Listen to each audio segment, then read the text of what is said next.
고요한 밤, 창밖엔 빗소리가 처연하게 내리고 있습니다. 한 여인이 식탁에 홀로 앉아 멍하니 빗줄기를 바라봅니다. 그녀의 이름은 지수. 오늘따라 유난히 공허해 보이는 눈빛엔 지난 세월의 깊은 회한과 씻을 수 없는 분노가 서려 있습니다. 돌이킬 수 없는 이 모든 것. 며느리의 분노와 피로 얼룩진 시댁 이야기가 지금 시작됩니다. 엄마, 나 정말 잘한 걸까? 지수의 결혼은 시작부터 순탄치 않았습니다. 사랑하는 남자 현우가 있었지만 그의 집안은 전통적인 가풍을 고수하는 보수적인 시댁이었습니다. 특히 시어머니는 현우에게 지독한 모성애를 가진 분이셨죠. 현우의 나약함은 후에 지수에게 더 큰 시련으로 다가오리라는 것을 그때는 알지 못했습니다. 오빠, 어머님께서 자꾸 우리 집에 돈을 빌려달라고 하시는 건 좀 아니지 않아? 우리도 이제 막 신혼인데 지수야, 엄마가 사업이 좀 어려우셔서 그래. 잠깐만 도와드리면 된다고 하셨어. 그리고 나중에 다 갚으신대. 잠깐? 벌써 몇 번째야. 지난번에도 그랬고 그전에도 그랬잖아. 우리 결혼할 때도 오빠가 시댁빚 갚는다고 얼마나 고생했어. 우리 전세금까지 끌어다 쓴 거. 기억 안 나? 지수는 시댁의 금전적 요구가 날이 갈수록 심해지는 것을 느끼고 있었습니다. 결혼 전부터 현우의 빚을 갚는데 결혼 자금을 쓰고 신혼집 전세금까지 시어머니 사업 자금으로 들어간 상황이었습니다. 시어머니는 사사건건 지수의 사생활에 간섭했고 현우를 볼 때마다 지수의 흉을 보며 불행한 결혼 생활을 부추겼습니다. 지수는 시어머니의 이런 행동에 숨이 막힐 지경이었습니다. 친구에게 전화하며 어휴, 진짜 미치겠어. 어머님은 내가 숨 쉬는 것까지 간섭하시는 것 같아. 얼마 전에는 내가 친정엄마랑 통화하는 것까지 엿들으시고는 세상에 너무 심하시다. 현우 씨는 아무 말 안 해? 현우는 그냥 중간에서 어쩔 줄 몰라 해. 엄마 편도 못 들고 내 편도 못 들고 오히려 내가 더 속상할까봐 전전긍긍하는 게 보여.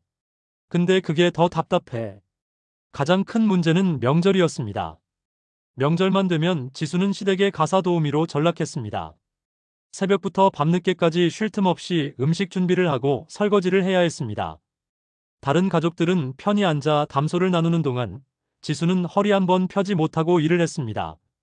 시누이들은 옆에서 손가락 하나 까딱하지 않으면서 며느리 된 도리를 운운하기 일쑤였죠.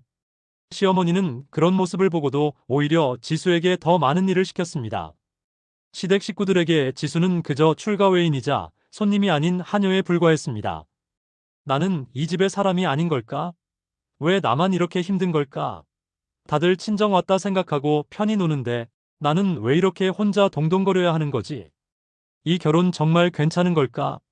어느 날 지수는 임신 소식을 알게 되었습니다.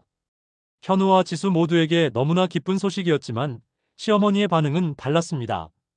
시어머니 차가운 목소리로 애는 나중에 가져도 되는 것을. 아직 현우 사업도 자리 잡히지 않았는데. 지수 씨, 내가 현우한테 쏟아부은 돈이 얼만데. 네가 더 잘해야 하는 거 아니니? 시어머니는 지수의 임신을 축복하기는커녕 또다시 금전적인 이야기와 불평만 늘어놓았습니다. 지수는 충격을 받았습니다. 엄마가 된다는 기쁨보다 더 큰 서러움이 밀려왔습니다. 그런데 더 큰 문제는 남편 현우였습니다. 현우는 시어머니의 불평에도 아무 말 못하고 눈치만 보고 있었죠. 지수는 현우의 이런 무기력한 모습에 깊은 실망감을 느꼈습니다. 오빠, 나 지금 엄마 된다고. 나한테 힘내라고 말해주진 못할 망정. 어머님 말씀에 가만히 있으면 어떡해. 나는 오빠한테 의지하고 싶은데. 현우 고개 숙인 채 지수야, 미안해. 엄마가 워낙 완고하신 분이라 내가 나중에 잘 말해볼게. 현우의 애매모호한 태도는 지수를 더 절망하게 만들었습니다. 시어머니의 지나친 간섭과 갑질, 명절마다 반복되는 고된 노동, 그리고 남편의 무책임한 중재는 지수의 마음에 깊은 상처를 남겼습니다. 급기야 시어머니는 지수의 친정 방문까지 통제하기 시작했습니다. 지수 씨, 친정은 뭐 그리 자주 가니? 시댁 식구들하고도 정도 드려야지. 친정은 지수에게 유일한 안식처였습니다. 그런 친정마저도 시어머니의 통제하에 놓이자 지수의 분노는 걷잡을 수 없이 커졌습니다. 그녀의 마음속에는 시댁에 대한 깊은 원망과 남편에 대한 실망감이 응어리져 있었습니다. 그리고 그 감정은 결국 폭발하고 말았습니다. 어느 날 시댁 식구들이 모인 자리에서 시어머니는 또다시 지수의 친정을 깎아내리고 금전적인 문제를 들춰내며 지수를 모욕했습니다. 지수 씨 친정은 맨날 어려운 소리만 하더라. 현우가 우리 집에서 번 돈으로 친정만 퍼주는 거 아니니? 그 말을 듣는 순간 지수의 눈앞이 하얘졌습니다. 더 이상 참을 수 없었습니다. 지수는 벌떡 일어섰습니다. 지수 떨리는 목소리로 어머님, 제가 뭘 그렇게 잘못했는데요? 제가 시댁에 뼈 빠지게 일 안 했나요? 현우 씨한테 돈 한 푼 받아서 친정에 갖다 준 적 없어요. 제가 어머님 사업 자금에 시누이들 학비에 그동안 얼마를 보탰는데요. 시댁에 돈이 없으면 왜 제가 희생해야 하는 거죠? 시댁 식구들은 저한테 고마워할 줄도 모르면서 저한테 맨날 퍼주기만 바라는 건 너무한 거 아니에요? 시누이들, 형님들은 왜 손가락 하나 까딱 안 하는데요? 제가 무슨 하녀예요? 지수의 외침에 식탁에는 싸늘한 정적이 흘렀습니다. 시어머니의 얼굴은 순식간에 굳어졌고 시누이들은 놀란 눈으로 지수를 바라봤습니다. 현우는 어쩔 줄 몰라 하며 지수의 팔을 붙잡았습니다. 지수야, 그만해. 엄마한테 무슨 말버릇이야. 지수 현우의 손을 뿌리치며 오빠는 항상 이런 식이지. 매번 괜찮다고 내가 다 해결할 거라고 말만 하고 한 번이라도 내 편에 서준 적 있어? 오빠는 그저 엄마 아들밖에 안 돼. 지수는 더 이상 말을 잇지 못하고 흐느꼈습니다. 그동안 꾹꾹 눌러왔던 모든 분노와 서름이 한꺼번에 터져나왔습니다. 그녀의 눈에서는 뜨거운 눈물이 본물처럼 쏟아져 내렸습니다. 결국 지수는 그 자리에서 도망치듯 시댁을 뛰쳐나왔습니다. 비오는 거리를 하염없이 걷던 지수는 자신이 이대로 주저앉을 수는 없다고 생각했습니다. 나 혼자 고통받지 않을 거야. 내가 겪은 이 고통을 반드시 돌려줄 거야. 지수의 마음속에는 복수심이 불꽃처럼 타올랐습니다. 지수는 그날 이후 시댁과의 관계를 완전히 단절했습니다. 시어머니의 전화는 물론 현우의 연락까지 피했습니다. 현우는 뒤늦게 사태의 심각성을 깨닫고 지수에게 매달렸지만 지수의 마음은 이미 싸늘하게 식어 있었습니다. 현우에게 오빠, 난 이제 더 이상 이런 결혼 생활 못해. 오빠는 평생 엄마 옆에서 엄마 아들로 살아. 난 내 인생을 살 거야. 우는 그제야 지수에게 진심으로 사과하며 다시 잘해보자고 애원했습니다. 하지만 지수의 마음속에는 이미 너무나 깊은 상처가 자리 잡고 있었습니다. 지수는 시어머니의 모든 간섭을 끊어내고 더 이상 시댁에 경제적으로 얽매이지 않기로 결심했습니다. 그리고 현우에게도 분명하게 선을 그었습니다. 그녀는 자신을 억압하던 모든 굴레에서 벗어나기 위해 노력했습니다. 몇 년 후 몇 년의 시간이 흘렀습니다. 지수는 현우와 협의 이혼을 했습니다. 그녀는 홀로서기를 통해 자신만의 삶을 개척해 나갔습니다.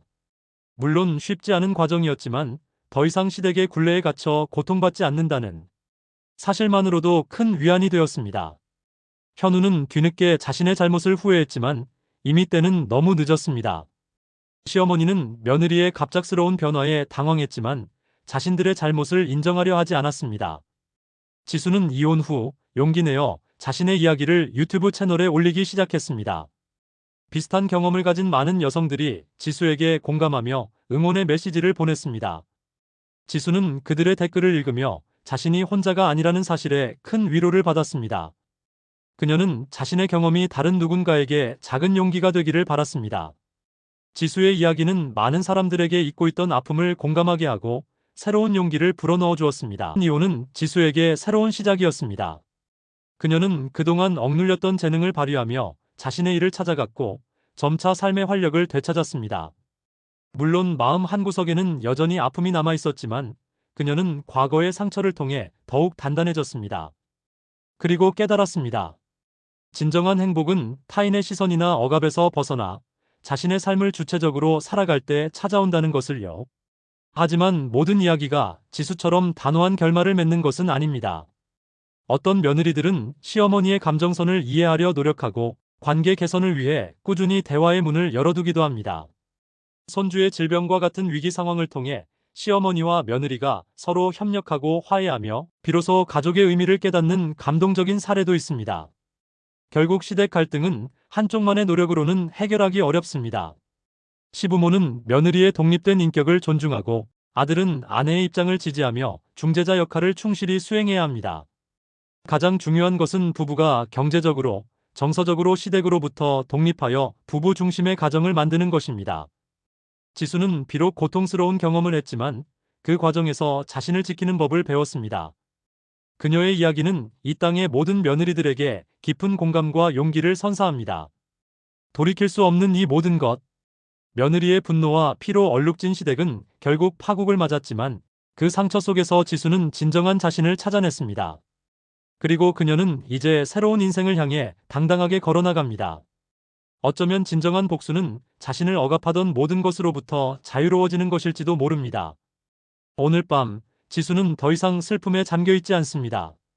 빗소리는 여전히 창밖을 두드리지만 그녀의 얼굴에는 잔잔한 미소가 번지고 있습니다. 여러분의 삶은 안녕한가요? 당신의 며느리로서의 삶은 어떤가요? 이 이야기를 들으며 공감하거나 비슷한 경험이 있다면 댓글로 남겨주세요. 당신은 혼자가 아닙니다.